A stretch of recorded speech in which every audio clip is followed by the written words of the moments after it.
வாழை தோட்டத்தில் பாய்ச்சிய உரைக்கரைசலை குடித்து 40 ஆடுகள் பலி. பழங்குடி பெண்கள் கோவை மாவட்டம் தொண்டாமுத்தூர் பகுதியில் உள்ள மலை கிராமங்களில் ஏராளமான பழங்குடிகள் கால்நடைகளை வளர்த்து வருகின்றன.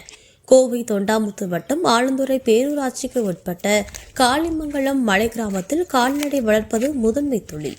சாவித்திரி, விஜயா, மங்கலம் மற்றும் கண்ணம்மா ஆகிய 4 பெண்கள் 40க்கும் மேற்பட்ட வெள்ளாடுகளை வளர்த்து வருகின்றனர். இவர்கள் கடந்த 2 நாட்களுக்கு முன்பு வழக்கம் போல மேற்கு தொடர்ச்சி மலைப்பகுதியில் ஆடு மேய்க்க சென்றுள்ளனர். ஆடு மேய்த்துவிட்டு மலை கிராம பகுதிக்கு வந்த பொழுது தண்ணீர் தாகத்துடன் இருந்த ஆடுகள் அங்குள்ள வாழைத்தோட்டத்தில் பாய்ச்சியிருந்த நீரை பருகின. அப்போது ஆடுகள் மயங்கி விழ ஆரம்பித்து பரிதாபமாக பலியாகின. வாழைத்தோட்ட விளைச்சலுக்காக உரக்கரைசல் தண்ணீரில் கலந்துவிட்டு இருந்த நிலையில் வெள்ளாடுகள் அதனை பருகியதால் பலியானது பின்னர் தெரியவந்தது. தண்ணீர் தாகத்திற்கு வெள்ளாடுகள் உரம் கலந்த நீரை பருகியதால் பலியான ஆடுகளின் உடல்கள் உடற்கூறாய்வு செய்து புதைக்கப்பட்டன. பழங்குடி பெண்களுக்கு 5 லட்சம் ரூபாய் நஷ்டம் ஏற்பட்டிருக்கிறது. ஆடுகளை குறைந்த அளவில் வாங்கி அதனை வளர்த்து பெருக்கி அடுத்த மாதம் பக்ரீத்துக்கு விற்க வேண்டிய நிலை இருந்ததாக சொல்லப்படுகிறது.